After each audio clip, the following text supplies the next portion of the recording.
Partai Demokrasi Indonesia atau PDI Perjuangan menugaskan Basuki Cahayapurnama untuk membantu calon kepala daerah yang akan maju pilkada. Ahok pun menyerahkan kepada organisasi soal peluangnya maju Pilgub Sumatera Utara. Cahayapurnama, bayangin loh. Basuki Cahayapurnama atau Ahok menyebut Megawati memintanya membantu calon kepala daerah dari PDI Perjuangan yang maju di pilkada. Mengenai peluangnya maju di Pilgub Sumatera Utara, Ahok menyerahkan kepada organisasi. Namun saat ini tidak ada penugasan dari DPP untuk Ahok maju di pilkada 2024.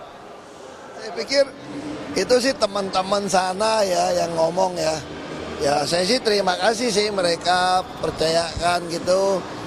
Tapi kan kita kan organisasi kan kita penugasan di mana? Sejauh ini sih saya tidak dapat penugasan untuk di pilkada ya. Saya justru penugasan saya itu kayaknya nih membantu orang-orang yang mau maju pilkada ini. Makanya saya masuk ke Komisi 2 ini. Tapi Pak, kalau ditugaskan apakah akan siapa? Ya kita secara organisasi ya pasti disiplin organisasi ya. Tapi sekali lagi sejauh ini nggak ada penugasan ke sana. Politisi PDI Perjuangan Ciko Hakim mengungkapkan hingga saat ini PDI Perjuangan belum ada kepastian penugasan secara definitif untuk maju di Pilkada 2024.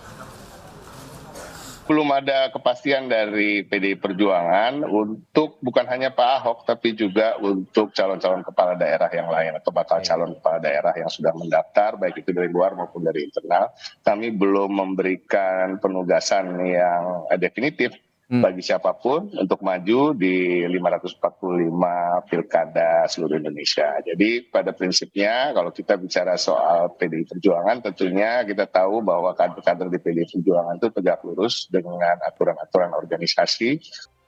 Ketua Umum PDI Perjuangan Megawati Soekarno Putri dalam Rakernas kemarin menyatakan telah memberi tugas kepada Basuki Cahayapurnama atau Ahok. Namun Megawati tak menyebut secara detail tugas Ahok ke depan. Ungkapan Megawati muncul di tengah rumor Ahok akan maju pemilihan gubernur Sumatera Utara. Sekarang beliau bersama kita sudah keluar dari pemerintahan lalu bilang pada saya, Ibu minta tugas. Oke, sudah ada tugasnya.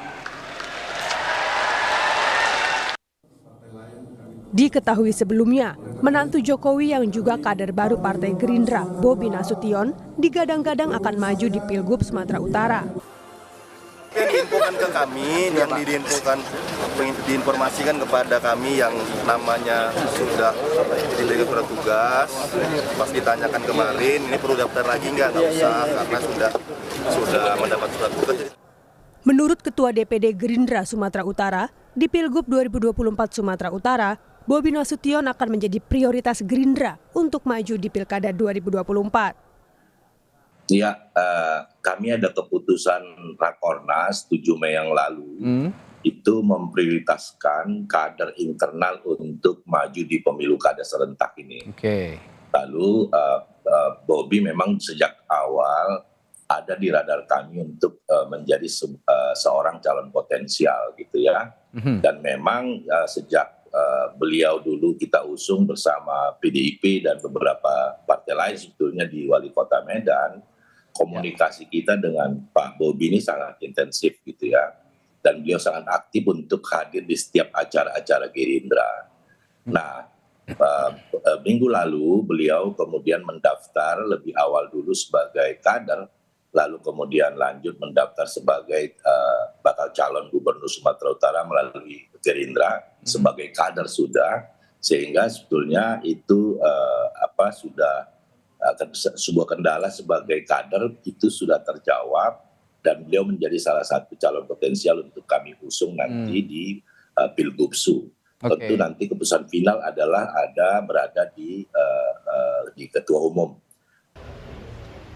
Menurut pengamat politik Universitas Sumatera Utara, Warjio, pilihan Gerindra memilih Bobi untuk maju di Pilgub 2024 Sumatera Utara merupakan pilihan rasional karena dapat meraup pemilih pemula. Kalau kita lihat misalnya beberapa pilkada sebelumnya, demikian juga dengan tren suara di pemilu legislatif kemarin, dan kemudian juga rekam jejak ya kepala daerah yang ada di Sumatera Utara. Maksud saya itu apakah kemudian nanti Bobi atau kemudian misalnya gubernur yang lama Pak Edi Rahmayadi misalnya, atau bahkan wakilnya Musara Jeksa. Saya kira yang paling berpeluang kalau melihat kondisi seperti ini, maka pilihan politik Gerindra dan barangkali nanti plus juga Golkar itu kepada Bobi menurut saya itu pilihan yang sangat rasional. Karena apa? Pertama, Bobi memang punya rekam jejak untuk konteks pembangunan di Kota Medan yang sekarang ini sedang dipromosikan gitu. Jadi ini mempunyai nilai lebih gitu. Yang kedua saya kira jejak pemilu legislatif yang lalu di dalam 2024 yang lalu ini kan ini kita bisa melihat bahwa elit-elit Jakarta ya baik ketua umum partai-partai pendukung pemerintahan sekarang itu kan dalam setiap kampanye selalu mengkampanyekan bahwa Bobi lah calon yang punya potensi untuk dipilih, dan perkiraan kita tepat ya, karena memang itu pilihan rasional menurut saya gitu. Dibandingkan dengan calon lain, saya kira beberapa pertimbangan penting yang harus diperhatikan bahwa sekarang ini di Sumatera Utara itu lebih daripada 50% gitu ya, hampir mencapai 60 lebih itu pemilihnya bersumber daripada pemilih pemula gitu, generasi muda. Gitu. Nah kalau kita bandingkan siapa kira-kira calon yang representasinya untuk pemilih pemula, tentu bisa dijawab dengan tegas itu adalah Bobi. Sementara Pak Edi Rahmayadi bahkan Ahok kaum mudanya itu tidak tidak merepresentasikan itu, dan bagi anak muda itu kan terkesan gitu ya, tidak dianggap belum bisa mengikuti perkembangan mereka. Saya kira ini kondisi penting dan itu sudah dibuktikan dengan dukungan di dalam pemilu legislatif. Dengan majunya Bobi, maka secara langsung akan berhadapan dengan gubernur petahana Edi Rahmayadi. Akankah Ahok juga diterjunkan di Sumatera Utara untuk melawan Bobi Nasution? Tim Liputan, Kompas TV.